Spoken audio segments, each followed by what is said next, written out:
산천초목도 얼어붙어 숨을 죽이는 혹독한 겨울이었습니다. 충청도 어느 고을. 뼛속까지 파고드는 칼바람에 나뭇가지들이 비명을 지르며 떨어져 나가는 밤이었습니다.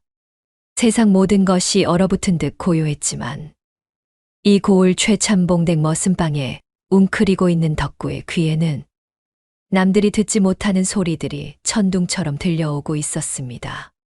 사그락, 사그락.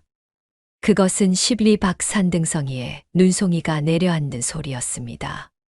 툭, 투둑. 그것은 최참봉댁 곳간 쌀독 안에서 쌀벌레가 기어가는 소리였습니다. 덕구는 어릴 적 나무에서 떨어져 한쪽 다리를 심하게 저는 절름발이었습니다. 사람들은 그를 모자란 놈이라 손가락질하며 혀를 찼지만 하늘은 그에게 성한 다리 대신 귀신도 놀랄 만한 신기를 내려주셨습니다. 허나 덕구는 그 비상한 재주를 숨긴 채 그저 어눌하고 모자란 척하며 최참봉댁에서 20해가 넘도록 머슴살이를 하고 있었습니다. 하지만 인간의 탐욕은 끝이 없고 쓸모 다한 사냥개는 삶아지는 법이었습니다. 덕구가 고된 노동으로 병을 얻어 더 이상 무거운 지게를 지지 못하게 되자 최참봉은 본색을 드러냈습니다. 최참봉댁 사랑방 문이 벌컥 열리더니 덕구가 마당으로 내동댕이 쳐졌습니다. 꽁꽁 언 땅바닥에 무릎을 찌은 덕구가 고통에 일그러진 얼굴로 최참봉을 올려다보았습니다. 곰방대를 길게 문 최참봉의 눈에는 잡이라고는 털끝만큼도 찾아볼 수 없었습니다. 쯧, 밥만 축내는 식충이가 따로 없구나. 다리병신이 되어 지게도 못 지는 놈을 내가 여태 거두어 먹였거늘. 은혜도 모르고 누워만 있어? 나으리, 소인이 꾀병을 부리는 게 아니옵니다. 20해를 하루같이 소처럼 일하다가 골병이 든 것인데 어찌 이리 매정하게 구십니까? 덕구는 억울함에 목이 메어 말을 잊지 못했습니다. 평생을 바쳐 모은 세경은커녕 엄동설 안에 맨몸으로 쫓겨날 판이었기 때문입니다. 덕구는 떨리는 손으로 최참봉의 바짓가랑이를 잡았습니다. 소인이 이 댁에서 머슴 살며 받기로 한 세경이 쌀로 치면 100가마니는 넘을 것입니다. 그 값을 다는 아니더라도 당장 입에 풀칠할 거라도 좀 주셔야지요. 이 추운 날 빈손으로 나가면 소인은 얼어 죽습니다. 최참봉은 콧방귀를 뀌며 덕구의 손을 발로 툭 걷어찼습니다. 그리고는 하인에게 눈짓을 하여 무언가를 가져오게 했습니다. 그것은 개밥 그릇으로 낯쓰던 반쯤 깨져서 덜렁거리는 낡은 밥가지 하나와 누렇게 바랜 종이 한 장이었습니다. 허, 이놈이 셈을 할 줄 모르는구나. 내 놈이 아파서 탕약 지어 먹인 돈이 세경보다 더 많다. 내 너를 불쌍히 여겨 빚을 탕감해주는 대신 이걸 주마. 최참봉은 깨진 밥가지를 덕구의 머리 위에 씌우고는 껄껄 웃어댔습니다. 자, 딱 맞구나. 그 깨진 밥가지로 밥이나 빌어 먹으라고 주는 내 잡이다. 그리고 이 종이는 저 산 밑 흉가 문서다. 귀신이 나와 사람이 죽어나가는 곳이라지만 내 놈 꼴을 보니 귀신도 피해가겠다. 그 집이라도 줄 테니 당장 내 눈앞에서 꺼져. 나으리, 이건 너무하십니다. 귀신 나오는 폐가를 어찌 사람 사는 집이라 하십니까? 이놈이 주는 대로 받을 것이지 말이 많다. 여봐라, 이놈을 당장 대문 밖으로 내쳐라. 하인들이 달려들어 덕구를 짐짝처럼 들어 올렸습니다. 덕구는 대문 밖 눈구덩이 속으로 처박혔습니다. 육중한 대문이 닫히는 소리가 덕구의 귀에는 마치 자신의 인생이 끝장나는 소리처럼 들렸습니다. 덕구는 눈 속에 파묻힌 채 한참을 일어나지 못했습니다.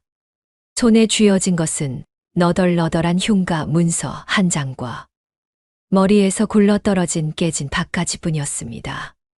덕구는 깨진 밥가지를 주워들고 하염없이 울었습니다. 20해 청춘을 다 바친 대가가 고작 이것이라니. 서러움이 북받쳐 올랐지만 당장 뼈를 깎는 추위가 그를 일으켜 세웠습니다. 그래, 얼어 죽으나 귀신한테 잡혀 죽으나 매한가지다. 가보자, 가봐. 덕구는 절뚝거리는 다리를 이끌고 눈보라치는 산길을 걸었습니다. 다리에서는 끊어질 듯한 통증이 밀려왔고 백가죽은 등 가죽에 붙을 지경이었습니다. 마을 사람들은 흉가로 향하는 덕구를 보며 수군거렸습니다. 사람들의 비웃음 소리, 혀차는 소리 하나하나가 덕구의 예민한 귀에 비수처럼 꽂혔습니다. 얼마나 걸었을까요? 해는 이미 서산으로 넘어가고 사방에 어둠이 깔리기 시작했습니다. 허기짐에 눈앞이 빙글빙글 돌던 덕구는 마을 외곽, 인적이 드문 외딴 초가집 울타리 옆에 그만 풀썩 쓰러지고 말았습니다. 온몸의 감각이 마비되어 가는 와중에도 덕구의 귀에는 초가집 안에서 나는 소리가 들려왔습니다. 슥, 슥. 바늘이 천을 통과하는 소리. 톡, 톡. 도마 위에서 무언가를 조심스럽게 써는 소리. 그 소리는 춥고 배고픈 덕구에게 어머니의 품처럼 따스하게 느껴졌습니다. 덕구는 마지막 힘을 짜내어 신음했습니다. 물 좀 주십시오. 그때 초가집 방문이 열리고 한 여인이 나왔습니다. 낡았지만 깨끗하게 손질된 장옷을 걸친 그녀는 이 마을 장터에서 국밥 장사를 하는 서은이 아니라 억울한 누명을 쓰고 몰락하여 이곳에 은둔하고 있는 양반가 규수, 서은 아씨였습니다. 그녀는 늙은 유모와 함께 삭바느질을 하거나 산에서 캔 약초를 팔아 근근히 생계를 이어가고 있었습니다. 서은은 울타리 밑에 쓰러진 덕구를 발견하고 소스라치게 놀랐지만 이내 침착하게 유모와 함께 덕구를 부축해 툇마루에 앉혔습니다. 피투성이가 된 다리, 헝클어진 머리, 그리고 품에 꼭 안고 있는 깨진 박까지. 영락없는 거지의 꼴이었지만 서은의 눈에는 그저 벼랑 끝에 몰린 가여운 백성으로 보일 뿐이었습니다. 덕구가 겨우 정신을 차리고 눈을 떴을 때 그의 앞에는 김이 모락모락 나는 작은 소반이 놓여 있었습니다. 하얀 사기 그릇에 정갈하게 담긴 도토리묵 한 그릇과 맑은 물 한 대접이었습니다. 이게 꿈인가? 생시인가? 덕구는 침을 꼴깍 삼키면서도 감히 숟가락을 들지 못했습니다. 자신은 최참봉에게 버림받은 병신 머슴이고 눈앞의 여인은 비록 몰락했다 하나 기품이 흐르는 양반가 아씨였기 때문입니다. 아씨, 소인은 가진 돈이 없습니다. 그냥 물 한 모금만 주시면. 서은은 온화하지만 단호한 목소리로 말했습니다. 돈은 필요 없사옵니다. 날이 차서 묵이 좀 굳었을 테지만 시장기를 속이기엔 부족함이 없을 것입니다. 어서 드시지요. 덕구는 왈칵 눈물이 쏟아질 것 같았습니다. 최참봉은 20년을 일한 자신에게 깨진 밥가지를 던져주었는데 생면부지의 이 아씨는 자신에게 따뜻한 밥상을 내어주다니요. 아씨, 소인은 거지나 다름없는 놈인데 어찌 이리 귀한 것을 내어주십니까? 서은은 덕구의 앞에 놓인 깨진 밥가지를 잠시 바라보더니 덕구의 눈을 똑바로 응시하며 말했습니다. 낮에 고개를 드십시오. 사람의 귀함은 입은 옷이나 가진 재물에 있는 것이 아닙니다. 이 추운 날 살아보겠다고 그 먼 길을 걸어온 아재의 그 마음이 귀한 것입니다. 산 사람 입에 거미줄 칠한 법은 없습니다. 드시고 기운을 차리십시오.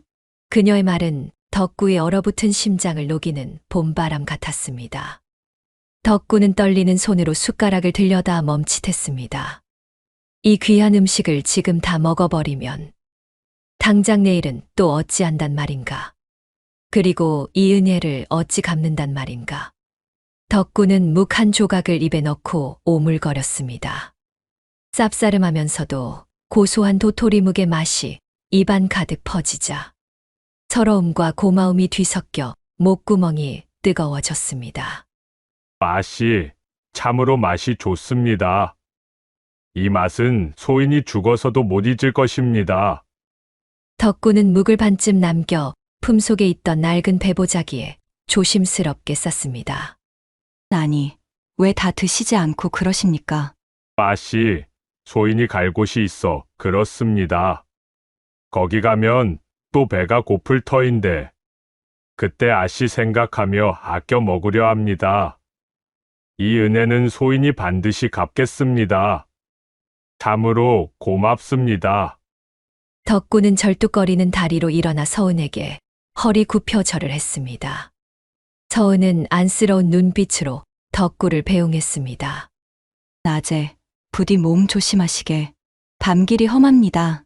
다시 눈보라 속으로 걸어 들어가는 덕구의 뒷모습은 처량했지만 그의 품속에는 따뜻한 도토리 무기, 그리고 그의 가슴 속에는 서은 아씨가 심어준 인간으로서의 존엄이 자리 잡고 있었습니다.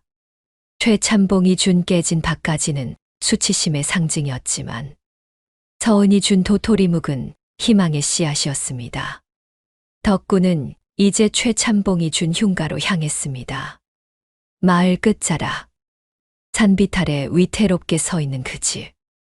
지붕은 반쯤 무너져 내렸고 창호지 뜯긴 문짝은 바람이 불 때마다 삐거덕거리며 기괴한 울음소리를 냈습니다. 마을 사람들은 그곳을 귀신 소굴이라 불렀습니다. 밤마다 땅 밑에서 곡소리가 들리고 들어간 사람은 사흘을 못 넘기고 송장이 되어 나온다는 저주받은 집. 덕구는 흉가 마당에 들어서며 마른 침을 삼켰습니다. 바람 소리가 마치 귀신의 웃음소리처럼 덕구의 예민한 귓가를 때렸습니다. 나으리가 내 무덤으로 준 집이라더니 영락 없구나. 그래도 길바닥보단 낫겠지. 덕구는 삐거덕거리는 방문을 열고 들어갔습니다. 방 안은 냉골이었고 바닥에는 먼지가 수북했습니다. 덕구는 구석에 웅크리고 앉아 품속의 도토리묵을 만지작거렸습니다. 배가 고팠지만 이것마저 먹어버리면 정말 끝이라는 생각에 차마 입에 넣을 수가 없었습니다. 밤이 깊어지자 산바람 소리는 더욱 거세졌습니다. 문짝이 흔들리고 지붕이 들썩거렸습니다. 덕구는 무서움을 잊으려 귀를 막으려 했지만 그의 신귀는 오히려 더 예민하게 깨어났습니다. 그런데 그때였습니다. 덕구의 귀의 바람 소리와는 전혀 다른 아주 이질적이고 미세한 소리가 잡혔습니다. 스르륵, 톡. 마치 누군가 손톱으로 나무 바닥을 긁는 듯한 소리. 끼. 녹슨 경첩이 아주 살짝 움직이는 소리. 보통 사람이라면 절대 듣지 못했을 그 미세한 소리가 적막한 방 안. 바로 아궁이가 있는 부엌 쪽 바닥 밑에서 들려오고 있었습니다. 덕구의 온몸에 털이 곤두섰습니다. 이게 무슨 소리인가? 쥐새끼인가? 아니야, 이건 분명히. 덕구는 숨소리조차 죽인 채 소리에 집중했습니다. 그것은 긁는 소리에 이어 들려오는 아주 희미하지만 분명한 사람의 신음 소리였습니다. 사람 소리다. 분명 사람 목구멍에서 나오는 소리란 말이다. 공포가 호기심으로 그리고 알 수 없는 의무감으로 바뀌는 순간이었습니다. 덕구는 도망치려던 몸을 돌려 소리가 들려오는 아궁이 옆 부엌 쪽으로 절뚝이며 다가갔습니다. 부엌 바닥에는 썩어 문드러진 가마니들이 아무렇게나 쌓여 있었습니다. 덕구는 떨리는 손으로 가마니를 하나씩 걷어냈습니다. 마지막 가마니를 걷어내자 클바닥이 아니라 나무로 짜인 네모난 판자가 모습을 드러냈습니다. 덕구가 판자 위를 두드리자 안이 텅 빈 듯한 울림이 전해졌습니다. 여보시오? 밑에 누구 계시오? 대답 대신 판자 밑에서 쇠를 긁는 듯한 소리가 더 급박하게 들려왔습니다. 덕구는 주변을 두리번거려 쇠로 된 부직갱이 하나를 찾아들었습니다. 그리고 판자 틈새에 끼워 지렛대처럼 힘껏 눌렀습니다. 무거운 나무 뚜껑이 열리자마자 지독한 악취가 훅 끼쳐 올라왔습니다. 덕구는 헛구역질을 하며 코를 막았습니다. 칠흑 같은 어둠 속 깊이를 알 수 없는 토굴 아래에서 희미한 인기척이 느껴졌습니다. 덕구는 몽당초에 불을 붙여 아래를 비춰보았습니다. 좁고 축축한 토굴 바닥에 머리를 산발한 채 짐승처럼 웅크리고 있는 한 사내. 옷은 썩어걸레 조각이 되었고 드러난 팔다리는 뼈 가죽만 남아 앙상했습니다. 사람이라기보다는 반쯤 송장이 된 몰골이었습니다. 사람 살려. 덕구가 놀라 뒤로 넘어지자 토굴 속의 사내가 고개를 들어 덕구를 올려다보았습니다. 움푹 패인 눈두덩이 속에서 형형하게 빛나는 눈빛. 그것은 살고자 하는 처절한 집념이었습니다. 물 좀. 덕구는 얼어붙은 듯 그 자리에 앉아 있었습니다. 도망쳐야 하나? 엮이면 안 되는 일 아닐까? 하지만 덕구의 손은 생각보다 빨랐습니다. 그는 서은 아씨가 베풀어준 자비를 떠올렸습니다. 덕구는 서둘러 밖으로 나가 깨진 밭가지에 눈을 퍼담아 와서 녹인 물을 만들었습니다. 덕구는 사다리를 타고 조심스럽게 토굴 아래로 내려갔습니다. 어르신, 정신 좀 차려 보십시오. 물을 가져왔습니다. 덕구가 밭가지를 입가에 대주자 사내는 미친 듯이 물을 들이켰습니다. 물 한 바가지를 다 비운 사내는 그제야 거친 숨을 몰아쉬며 덕구의 소매를 붙잡았습니다. 밥 먹을 것 좀. 사내의 목소리는 쇠를 긁는 듯 거칠었습니다. 덕구는 난감했습니다. 가진 것이라곤 품속에 도토리묵 한 덩이뿐. 저 사내는 며칠, 아니 몇 달을 굶었는지 모를 몰골이었습니다.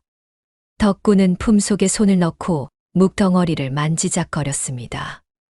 이걸 주면 나는 내일 당장 굶어 죽을지도 모릅니다. 하지만 사내의 눈빛이 너무나 간절했습니다. 그 눈빛은 조금 전 자신이 서은 아씨를 바라보던 눈빛과 똑같았습니다. 에헤이, 내 팔자야. 내 코가 석자인데 남을 구하게 생겼구나. 덕구는 배보자기를 풀었습니다. 탱글탱글한 도토리묵이 드러났습니다. 덕구는 묵을 손으로 으깨어 물을 조금 섞어 죽처럼 만들었습니다. 이게 제 전 재산입니다. 양반과 아씨가 준 귀한 것인데 어르신이 운이 좋으십니다. 덕구는 으깨진 묵을 사내의 입에 조금씩 넣어 주었습니다. 사내는 씹지도 않고 묵을 삼켰습니다. 덕구는 그 모습을 보며 묘한 기분을 느꼈습니다. 평생 바다만 보고 뺏겨만 보았던 덕구가 난생 처음으로 느껴보는 베풀매 감정이었습니다. 묵 한 덩이를 깨 눈 감추듯 먹어 치운 사내는 한참 동안 거친 숨을 고르더니 이내 벽에 기대어 앉았습니다. 사내는 덕구를 뚫어지게 쳐다보며 입을 열었습니다. 자네, 이름이 뭔가? 덕구라 합니다. 최참봉 댁 머슴이었는데 쫓겨나서 이 집에 들어오게 됐습니다. 근데 어르신은 이십니까? 왜 이런 데 갇혀 계신 겁니까? 사내는 최참봉이라는 이름이 나오자마자 이를 부득 알았습니다. 최참봉, 그 짐승만도 못한 놈. 사내는 분노로 몸을 떨었습니다. 그리고는 덕구의 손을 덥석 잡았습니다. 나는 한양의 김대행수일세. 아니, 왕대행수라고 불리지. 조선 팔도의 소금을 내가 다 움직인다네. 덕구의 입이 떡 벌어졌습니다. 왕대행수라면 3살 먹은 어린아이도 아는 거상이었습니다. 돈으로 성을 쌓고 소금으로 길을 낸다는 그 대부호가 어찌 이런 시골 흉가 지하에 갇혀 있단 말입니까? 믿기지 않겠지. 나도 꿈만 같네. 최참봉 그놈이 내게 접근하여 소금 전매권을 논하자더니 술의 독을 타 나를 쓰러뜨리고 이곳에 가둔 걸세. 놈은 내가 굶어 죽기를 기다리고 있어. 내가 죽으면 위조된 양도 증서를 이용해 내 소금 상권을 집어삼키려 하는 게야. 왕대행수는 피를 토하듯 말을 이었습니다. 이복에 덕. 자네가 나를 살렸네. 이 은혜는 내 목숨을 바쳐서라도 갚겠네. 나으리. 그럼 어쩐답니까? 최참봉, 그 양반이 여기 수시로 들락거릴 텐데. 들키면 우리 둘 다 죽는 거 아닙니까? 그러니 자네가 나를 도와줘야 하네. 나는 지금 움직일 힘조차 없어. 그리고 무엇보다 내 머릿속에 최가놈의 약점이 다 들어있네. 자네, 기억력이 좋은가? 덕구는 머리를 긁적였습니다. 글쎄요, 머리는 나쁩니다만 귀는 좀 밝습니다. 한 번 들은 소리는 10년이 지나도 잊어먹지는 않습니다. 왕 대행수의 눈이 번뜩였습니다. 그거면 됐네. 내 지금부터 숫자를 부를 테니 잘 듣고 기억하게. 이것이 훗날 놈의 심장에 꽂을 칼이 될 걸세. 왕 대행수는 낮은 목소리로 읊조리기 시작했습니다. 인천항 아랫역 창고, 밀반출 소금 5천석. 병조판서 대감에게 뇌물 3천냥. 7월 20날 기생월향이 치마폭에 숨긴 어음 1,000냥. 덕구는 눈을 감고 그 소리를 들었습니다. 왕 대행수의 목소리는 덕구의 귓속 달팽이관을 타고 흘러들어가 뇌리에 깊숙이 박혔습니다. 마치 뜨거운 인두로 지지듯. 숫자 하나하나, 단어 하나하나가 선명하게 새겨졌습니다. 인천항 아랫역 창고, 소금 5천석, 월향이 치마포. 밤새도록 왕대행수는 장부를 읊었고, 덕구는 그것을 소리로 새겼습니다. 이것은 종이 장부보다 더 정확하고 불에도 타지 않는 인간 장부가 만들어지는 순간이었습니다. 다음 날 아침, 저 멀리 고갯마루에서부터 왁자지껄한 소리가 들려왔습니다. 이리 오너라. 안에 쥐새끼 있느냐? 덕구의 귀가 쫑긋 섰습니다. 익숙한 목소리, 그리고 둔탁한 발걸음 소리. 그것은 다름 아닌 최참봉과 그의 하인들이었습니다. 덕구는 사색이 되어 안절부절 못했습니다. 최참봉의 하인들이 살인문을 박차고 들어왔습니다. 곰방대를 든 최참봉이 거만한 표정으로 마당에 들어섰습니다. 이놈이 아직 얼어 죽지 않고 살아있었구나. 끈질긴 놈. 최참봉은 코를 킁킁거리며 집안을 훑어보았습니다. 덕구는 최대한 멍청한 표정을 지으며 절뚝거리고 나갔습니다. 나으리, 아침부터 웬일이십니까? 소인이 아직 안 죽어서 서운하셨습니까? 닥쳐라 이놈. 내 이 집에 두고 간 물건이 있어 확인하러 왔다. 최참봉의 시선이 덕구의 등 뒤, 부엌 쪽으로 향했습니다.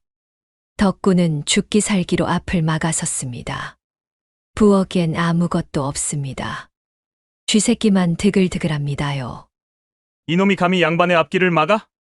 썩 꺼지지 못해. 하인 하나가 덕구를 거칠게 밀쳤습니다.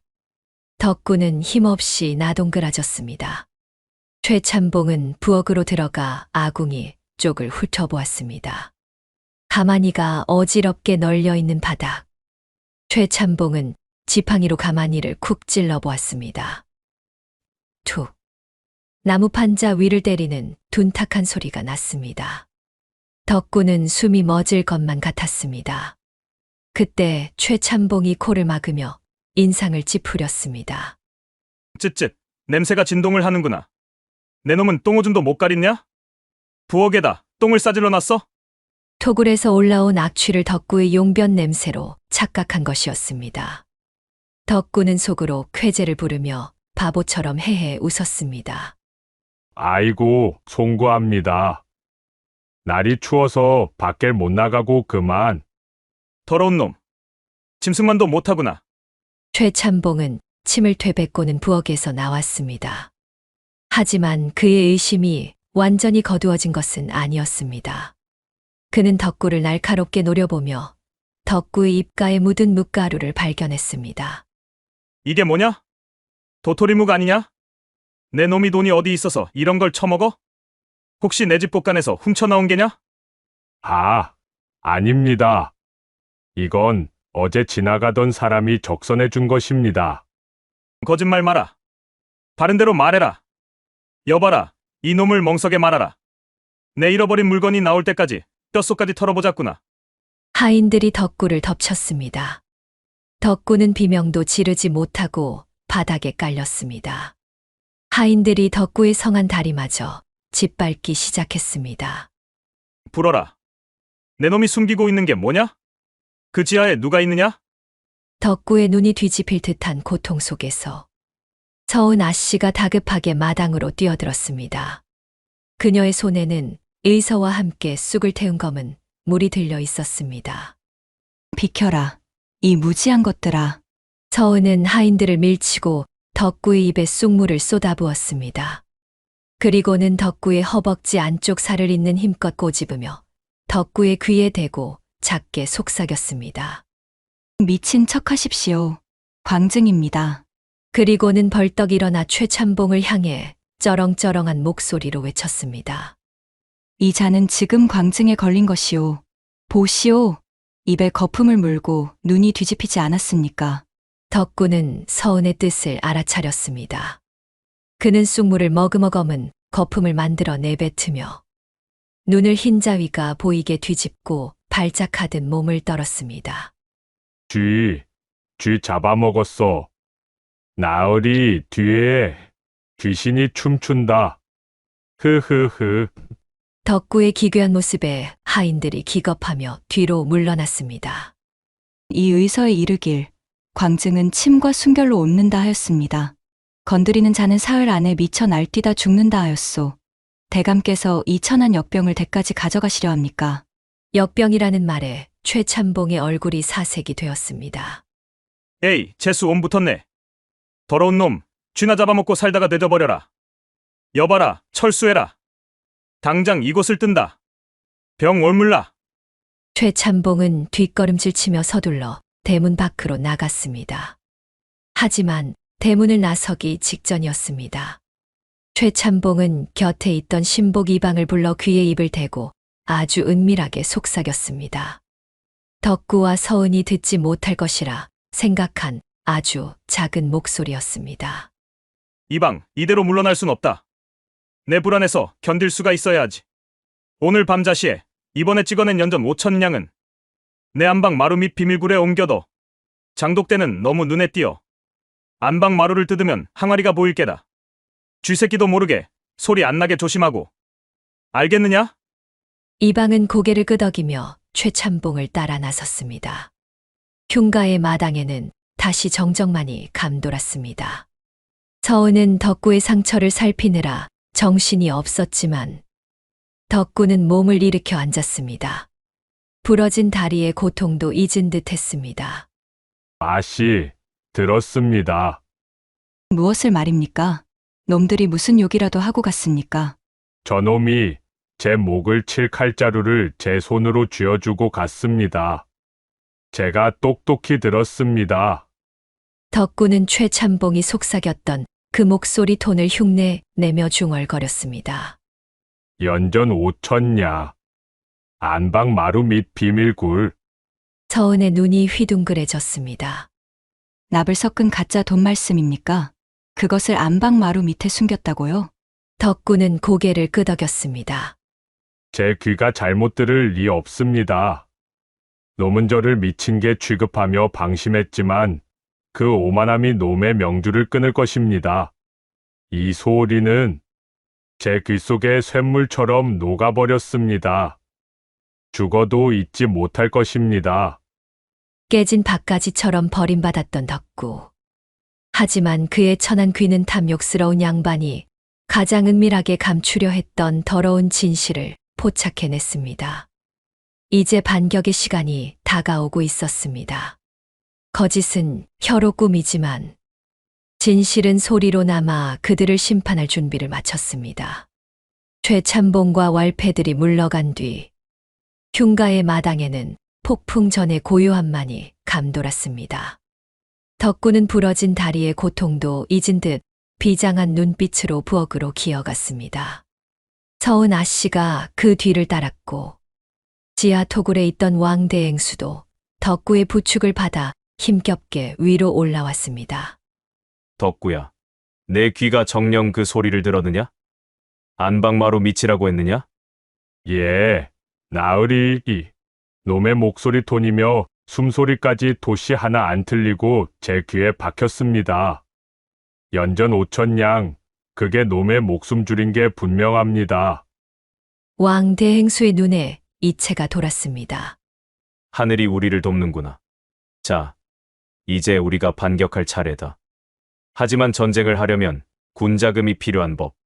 덕구야, 내가 시키는 대로 방구석 기둥 밑을 파보거라. 덕구는 서은 아씨가 건네준 호미를 들고 왕대행수가 가리킨 안방 구석에 썩은 구들장을 드러냈습니다. 흙먼지가 풀풀 날리고 쥐며느리가 기어다니는 흙바닥이 드러났습니다. 덕구는 호미질을 시작했습니다. 한참을 파내려 갔을까. 툭 하는 소리와 함께 딱딱한 물체가 닿았습니다. 무언가 있습니다. 흙을 걷어내자 사람 몸통만 한 커다란 독의 뚜껑이 보였습니다. 그런데 그 뚜껑은 여느 독과는 달리 입구가 하얀 회와 밀랍으로 두껍게 발라져 밀봉되어 있었습니다. 습기 하나 들어가지 못하게 철저히 막아둔 것이었지요.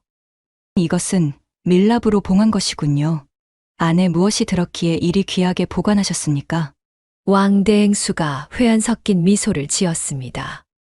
덕구가 조심스럽게 밀랍을 깨고 뚜껑을 열었습니다. 그 순간 어두침침한 폐가의 방 안에 눈부신 하얀 빛이 쏟아져 나오는 듯 했습니다. 항아리 가득 채워져 있는 것은 금은 보화가 아니었습니다. 그것은 보석처럼 하얗게 결정이 맺힌 최상급 소금이었습니다. 소금입니까? 금덩이가 아니고요. 덕구는 실망한 기색을 감추지 못했습니다. 하지만 왕대행수는 고개를 저었습니다. 덕구야, 이것은 그냥 소금이 아니다. 10년 묵은 간수를 뺀 토파념, 즉 백금이라 불리는 것이다. 이 항아리 하나면 내가 평생 만져보지도 못할 쌀을 살 수 있느니라. 그리고 왕대행수가 소금 속으로 손을 쑥 집어넣었습니다. 그러자 소금 결정 사이에서 묵직한 은덩이들이 딸려 나왔습니다. 소금 속에 은괴를 파묻어 보관했던 것입니다. 소금은 썩지 않는다. 내 이럴 날이 올 줄 알고 비상금을 묻어두었지. 이 돈이면 관할을 움직이고 놈을 잡을 덫을 놓기에 충분하다. 덕구와 서은은 서로를 마주보며 고개를 끄덕였습니다. 덕구가 곤주림을 참아가며 왕대행수에게 양보했던 도토리묵 한 그릇이 이제는 흉가의 바닥을 뚫고 거대한 은빛 소금꽃으로 피어난 것입니다. 덕구와 서은이 반격의 칼날을 가는 동안 흉가에서 도망친 최참봉은 제 집 안방에 틀어박혀 덜덜 떨고 있었습니다. 광증에 걸린 덕구의 모습이 눈앞에 아른거려 물 한 모금도 제대로 넘기지 못했지요. 에이, 재수 옴붙을 놈들. 내 당장 무당을 불러구시라도 해야지 원. 하지만 최참봉을 더욱 불안하게 만드는 것은 따로 있었습니다. 시중의 소문이 심상치 않게 돌아가고 있었기 때문입니다. 장터의 상인들 사이에서 죽은 줄 알았던 왕대행수가 살아있다더라. 누군가 흉가에서 왕대행수를 봤다더라 하는 흉흉한 소문이 돌기 시작한 것입니다. 이는 서은 아씨가 늙은 유모를 시켜 장터 곳곳에 은밀히 퍼뜨린 소문이었습니다. 의심 많은 최참봉의 숨통을 조이기 위한 미끼였지요. 안 돼. 그 늙은이가 살아있으면 내 목이 달아난다. 분명 내가 독을 먹이고 가뒀는데 혹시 그 흉가 놈들이? 불안감이 극에 달한 최참봉은 결국 최후의 수단을 쓰기로 결심했습니다. 고을 사또에게 막대한 뇌물을 바쳐 흉가를 완전히 밀어버리고 그 안에 있는 것들을 모조리 묻어버릴 수색 영장을 받아내려는 속셈이었습니다. 이방 있느냐? 예, 나으리 부르셨습니까? 당장 관아에 갈 채비를 해라. 사또 영감에게 인사를 가야겠다. 그리고 준비한 뇌물 상자를 가져오너라. 이방이 묵직한 괴짝 하나를 들고 왔습니다. 그 안에는 최참봉이 평생 긁어모은 엽전과 은전이 가득했습니다. 하지만 최참봉은 괴짝을 열어보더니 미간을 찌푸렸습니다. 이걸 다 생돈으로 주자니 배가 아파서 견딜 수가 있나. 어차피 사또는 돈을 세보지도 않을 터. 최참봉의 탐욕은 위기 상황에서도 빛을 발했습니다. 아니, 스스로 무덤을 팠습니다. 그는 안방 마루 및 비밀굴에서 꺼낸 연전 납돈 꾸러미를 가져와 뇌물 상자에 진짜 엽전들 사이에 교묘하게 섞어 넣기 시작했습니다. 위에는 진짜 은전을 깔고 밑에는 연전을 깔아라. 무게만 맞추면 감쪽 같을 게다. 감히 누가 양반이 주는 돈을 의심하겠느냐? 킬킬. 그것은 치명적인 실수였습니다. 가짜 돈으로 진짜 권력을 사려 했던 그의 오만함은 이미 그를 지켜보고 있는 천한 귀와 지혜로운 눈을 간과한 것이었으니까요. 최참봉이 뇌물상자를 싣고 관아로 향할 무렵 서은아 씨는 이미 관아의 뒷문을 두드리고 있었습니다. 그녀는 몰락하기 전 부친과 친분이 있었던 사또의 성정을 잘 알고 있었습니다. 사또는 뇌물을 좋아하긴 하나 자신의 권위가 능멸당하는 것은 참지 못하는 불같은 성격의 소유자였습니다. 서은은 정갈한 필체로 쓴 서찰 하나를 포졸에게 건네며 사또에게 전해달라 청했습니다. 서진사의 딸 서은이가 보낸 서찰이라. 어디 보자. 사또가 서찰을 펼쳤습니다. 사또 나으리 전상서. 오늘 최참봉이 사또를 뵙고자 큰 재물을 가져올 것입니다. 허나 부디 그 재물의 소리를 들어보시옵소서. 맑은 소리가 아닌 탁한 소리가 나는 것이 섞여 있다면 그것은 사또의 눈과 귀를 가리고 국가의 경제를 어지럽히는 가짜일 것입니다. 뱀이 혀는 거짓을 말하나 쇠의 소리는 거짓을 말하지 않는 법입니다. 사또의 눈매가 날카로워졌습니다. 탁한 소리라. 연전을 말함인가? 감히 내게 가짜 돈을 들이민단 말이지. 잠시 후 최참봉이 들이닥쳤습니다. 그는 허리를 굽신거리며 뇌물 괴짝을 사또 앞에 내려놓았습니다. 사또 나으리, 그간 강령하셨습니까? 소인이 무난히 늦었습니다. 이것은 약수와 남아 고을의 발전을 위해 써주십사 준비한 성의입니다. 오호, 최참봉이 웬일로 이리 큰 돈을 내놓는가? 그래, 무슨 청이라도 있는가? 아, 별것 아닙니다요. 저 산 및 흉가에 미친 병자가 들어와 산데 역병을 퍼뜨리고 다니니 고을의 우환입니다. 관군을 풀어 그 집을 싹 태워버리고 땅을 갈아엎어 주십사. 사또는 짐짓 웃으며 괴짝을 열었습니다. 번쩍이는 은전과 엽전들이 가득했습니다. 최참봉은 회심의 미소를 지었습니다. 하지만 사또는 서찰의 내용을 떠올리며 엽전 꾸러미 깊숙한 곳, 바닥에 깔린 돈뭉치를 꺼내 들었습니다. 그리고는 엽전 하나를 바닥에 떨어뜨렸습니다. 쟁그랑 맑고 청아한 소리였습니다. 최참봉이 안도했습니다. 역시 좋은 돈이로구만. 사또는 이번에는 다른 꾸러미에서 색깔이 미묘하게 거무튀튀한 엽전 하나를 집어들었습니다. 최참봉의 눈동자가 흔들렸습니다. 사또가 손을 놓았습니다. 턱. 그것은 쇠끼리 부딪히는 소리가 아니라 마치 돌멩이가 떨어지는 듯한 둔탁하고 맥 빠진 소리였습니다. 납이 섞여 무르고 소리가 나지 않는 전형적인 연전의 소리였습니다. 사또의 얼굴이 불그락푸르락 변했습니다. 네 이놈, 최가야. 예. 사또 나으리 왜 그러십니까? 이게 무슨 소리냐? 이 둔탁한 소리가 정령나라에서 만든 엽전의 소리란 말이냐? 내 놈이 나를 능멸해도 유분수지. 감히 가짜 돈을 뇌물로 바쳐. 사또가 괴짝을 발로 차버리자 엽전들이 와르르 쏟아졌습니다. 개 중에는 맑은 소리를 내는 것도 있었지만 태반이 턱턱거리며 굴러다니는 납돈이었습니다.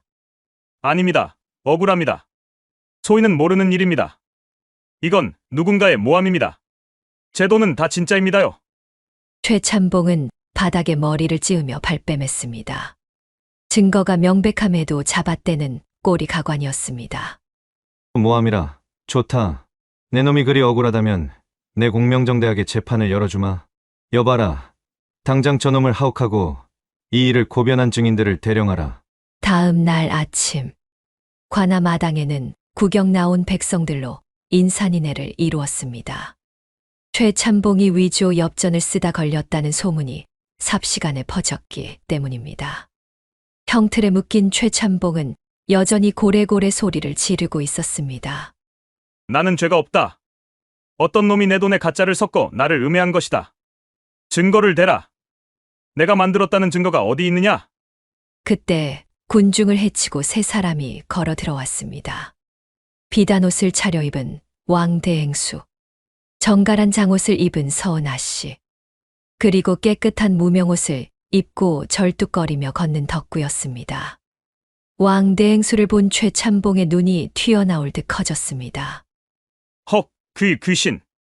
왕대행수 내가 어찌? 귀신이 아니다. 이놈아. 내 놈이 독을 먹이고 가뒀으나 하늘이 살려보낸 사람이다. 왕대행수의 일갈의 좌중이 술렁거렸습니다. 조용히 하라.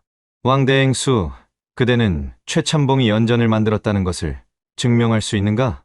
소인은 눈으로 보지 못했습니다. 허나 여기 놈의 모든 비밀을 듣고 기억하는 살아있는 장부가 있습니다. 왕대행수가 덕구를 가리켰습니다. 사람들의 시선이 절름발이 머슴 덕구에게 쏠렸습니다. 덕구는 더 이상 주눅든 바보가 아니었습니다. 그는 사또 앞에 당당히 나아가 엎드렸습니다. 기가 막혀서. 저놈은 내 집에서 쫓겨난 미친 머슴놈입니다. 쥐를 잡아먹고 헛소리를 하는 광인을 증인으로 세우다니요. 나으리, 소인은 미치지 않았습니다. 단지 귀가 좀 밝을 뿐입니다. 덕구는 품에서 안대 하나를 꺼냈습니다.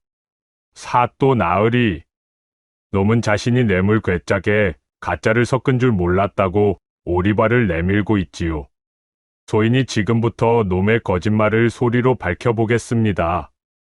여기 쏟아진 엽전들을 제가 안대를 하고 소리만 듣고 골라내 보겠습니다. 사또가 고개를 끄덕였습니다. 포졸들이 뇌물 괴짝에서 쏟아진 엽전들을 무작위로 집어들었습니다. 덕구는 눈을 가리고 마당 한가운데 섰습니다. 관아 안은 침을 삼키는 소리가 들릴 만큼 조용해졌습니다. 포졸이 엽전 하나를 높이 들어 올렸다가 바닥에 떨어뜨렸습니다. 탱그랑 맑고 긴 여운이 남는 소리. 은전이구만이라. 사또가 확인해 보니 과연 진품 상평통 보였습니다. 이번엔 포졸이 다른 엽전을 떨어뜨렸습니다. 터, 둔탁하고 짧은 소리. 나비칠알은 섞인 악전이옵니다. 확인해 보니 색이 검고 물은 연전이었습니다. 그건 놈이 이방시켜서 주저한 을사년 위패입니다. 소리가 둔한 것이 납을 너무 많이 섞었습니다. 덕구는 엽전 10개를 연달아 맞추었습니다. 단 한 번의 틀림도 없었습니다. 백성들 사이에서 탄성이 터져 나왔습니다. 최참봉의 얼굴은 흙빛이 되었습니다. 하지만 그는 끝까지 발악했습니다. 이건 무연이다. 소리 좀 듣는다고 내가 만들었다는 증거가 되느냐? 내가 안 만들었다. 누군가 내 집에 몰래 갖다 놓은 것이다. 덕구는 안대를 벗어던지고 절뚝이며 최참봉 앞으로 다가갔습니다. 그리고는 최참봉의 눈을 똑바로 쳐다보며 말했습니다. 증거라 하셨습니까? 증거는 나으리 입으로 직접 불지 않았습니까? 무슨 소리냐? 나는 그런 말 한 적 없다. 아니요, 했습니다. 사흘 전 흉가마당에서 도망칠 때 이방한테 속삭이지 않았습니까? 덕구는 목을 가다듬었습니다. 그리고 숨을 깊게 들이마시더니 입을 열었습니다. 그 순간 관아에 있던 모든 사람의 털이 곤두섰습니다. 덕구의 입에서 나온 목소리는 덕구의 것이 아니었기 때문입니다.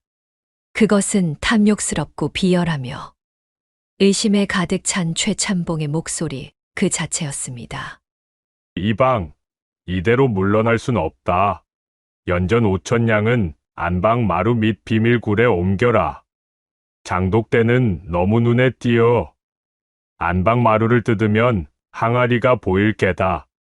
쥐새끼도 모르게 소리 안 나게 조심하고. 알겠느냐? 덕구는 최참봉 특유의 쇳소리 섞인 톤과 말끝을 흐리는 버릇, 심지어 침을 삼키는 소리까지 완벽하게 재현해냈습니다. 이방이 놀라 자빠지며 소리쳤습니다. 나으리! 이방의 자백과도 같은 외침에 관하 안이 물을 끼얹은 듯 조용해지더니 이내 구경하던 백성들 사이에서 폭소와 야유가 터져 나왔습니다. 저게 양반이여 도둑놈이여. 최참봉은 얼굴이 시뻘개져 쥐구멍을 찾듯 고개를 쳐박았습니다. 사또가 탕 하고 판결봉을 내리쳤습니다. 저것이 바로 내 놈의 추악한 목소리다. 여봐라. 당장 최가의 집으로 가서 안방 마루를 뜯어라. 그 밑에 연전 5,000냥과 주조, 틀이 나올 것이다. 포졸들이 우르르 몰려나갔습니다. 잠시 후 포졸들이 헐레벌떡 돌아와 보고했습니다. 사또, 찾았습니다. 안방 구들장 밑에 비밀굴이 있고 그 안에 연전 꾸러미와 납덩이, 주조 틀이 산더미처럼 쌓여 있었습니다. 증거는 명백했습니다. 최참봉은 고개를 떨구었습니다. 그의 탐욕이 만든 가짜 돈의 탁한 소리가 결국 그의 인생을 둔탁하게 지식여버린 것입니다. 죄인 최가는 들어라. 양반의 신분으로 백성을 착취하고 위조 엽전을 만들어 국법을 어지럽힌 죄, 그 죄질이 매우 무겁다. 내 놈의 전 재산을 몰수하고 곤장 100대를 친 후 저 멀리 흑산도로 유배를 명하노라. 다시는 이 땅을 밟지 못할 것이다. 관아를 뒤흔드는 백성들의 우렁찬 환호성이 하늘을 찔렀습니다. 덕구는 그제야 긴장이 풀린 듯 다리에 힘이 풀려 주저앉았습니다. 서은 아씨가 다가와 덕구의 어깨를 감싸주었습니다. 해내셨습니다. 아재의 귀가 세상을 구했습니다. 아씨, 소인은 그저 나으리가 시키는 대로 흉내만 냈을 뿐입니다. 덕구는 쑥스러운 듯 머리를 긁적였습니다. 하지만 그의 눈에는 그 어느 때보다 맑은 정기가 서려 있었습니다. 천한 병신이라 손가락질 받던 덕구가 가장 귀한 진실의 증언자가 되어 우뚝 선 순간이었습니다. 최참봉이 포승줄에 묶여 끌려나가는 뒷모습을 보며 덕구는 품속에서 무언가를 꺼냈습니다. 그 더럽고 낡은 깨진 박가지였습니다. 덕구는 박가지를 들고 최참봉에게 다가갔습니다. 사필 규정이라 했습니다. 모든 일은 반드시 바른 길로 돌아가는 법이지요. 탐욕으로 배를 채우려던 최참봉의 배는 결국 터져버렸고 그 더러운 속내가 만천하에 드러나게 되었습니다. 최참봉이 유배를 떠나는 날 아침, 관아 앞은 그를 구경하려는 백성들로 발 디딜 틈이 없었습니다. 어제까지만 해도 고을을 호령하던 위세등등한 양반의 모습은 온데간데 없고 죄수복을 입은 채 포승줄에 묶인 최참봉의 몰골은 초라하기 그지없었습니다. 백성들이 던지는 돌멩이와 오물을 맞으며 최참봉은 고개를 들지 못했습니다. 화려했던 가마 대신 덜컹거리는 함거가 그를 기다리고 있었습니다. 그때 함거 앞으로 비단옷을 말끔하게 차려입은 사내 하나가 절뚝거리며 걸어왔습니다. 덕구였습니다. 그의 곁에는 하얀 장옷을 곱게 차려입은 서은 아씨와 위풍당당한 왕 대행수가 함께였습니다. 최참봉은 흐릿한 눈으로 덕구를 올려다보았습니다. 자신이 짐승 취급하며 내쫓았던 그 절름발이 머슴이 이제는 감히 쳐다볼 수도 없는 귀한 태를 하고 서 있었습니다. 덕구는 말없이 품속에서 무언가를 꺼냈습니다. 그것은 반쯤 깨져서 덜렁거리는 낡고 더러운 박가지였습니다. 바로 최참봉이 덕구를 내쫓으며 던져주었던 그 물건이었지요. 나으리, 이거 기억나십니까? 밥 빌어먹으라고 저한테 주셨던 건 아닙니까? 최참봉의 눈동자가 흔들렸습니다. 입이 있어도 할 말이 없었기에 그는 그저 입술만 달싹거렸습니다. 덕구는 품에서 하얀 소금 한 줌과 엽전 한 잎을 꺼내 깨진 박가지 안에 담았습니다. 그리고는 그것을 함껏 창살 사이로 밀어넣으며 최참봉의 무릎 위에 올려놓았습니다. 돌려드리겠습니다. 유배 가시는 길이 멀다 들었습니다. 가시는 길에 이걸로 밥이나 빌어 드십시오. 소금은 썩지 말라고 드리는 겁니다. 나으리 마음보가 더는 썩어 문드러지지 않게 밥 드실 때마다 쳐서 드십시오. 그리고 이 엽전은 제가 드리는 마지막 세경입니다. 덕구의 목소리에는 조롱보다는 깊은 회한과 연민이 담겨 있었습니다. 남을 짓밟고 올라선 자의말로가 얼마나 비참한지 덕구는 뼈저리게 느끼고 있었기 때문입니다. 최참봉은 무릎 위에 놓인 깨진 박가지를 내려다보며 참았던 울음을 터뜨렸습니다. 으엉, 내가 미쳤었지. 천한 놈이라고 무시하다가 내 꾀에 내가 넘어갔구나. 그의 통곡 소리가 고을 어귀에 울려 퍼졌습니다. 함거가 덜컹거리며 움직이기 시작했고 최참봉은 그렇게 역사 속으로 그리고 사람들의 기억 속으로 초라하게 사라져갔습니다. 최참봉이 떠나고 며칠 뒤 흉가의 마당에서는 조촐하지만 뜻깊은 잔치가 열렸습니다. 왕 대행수가 약속을 지키기 위해 덕구와 서운을 부른 것입니다. 왕 대행수는 덕구의 손을 꼭 잡으며 말했습니다. 덕구야, 내가 아니었으면 나는 저 차가운 땅 밑에서 백골이 되었을 것이다. 내 목숨값으로 치자면 10,000만금도 부족하나 우선 약속한 대로 내 소금 상권의 절반을 내게 주마. 왕 대행수는 품에서 두툼한 문서를 꺼내 덕구에게 건넸습니다. 그것은 인천과 마포를 오가는 소금 배의 운영권과 전국의 소금 창고를 관리할 수 있는 권리 증서였습니다. 덕구는 손사래를 쳤습니다. 아이고, 어르신. 소인은 글자도 모르는 까막눈인데 이런 거 줘봐야 소용없습니다. 저는 그냥 밥이나 굶지 않고 살면 족합니다. 허허, 이 사람아. 글은 배우면 되는 것이고 셈은 익히면 되는 것이다.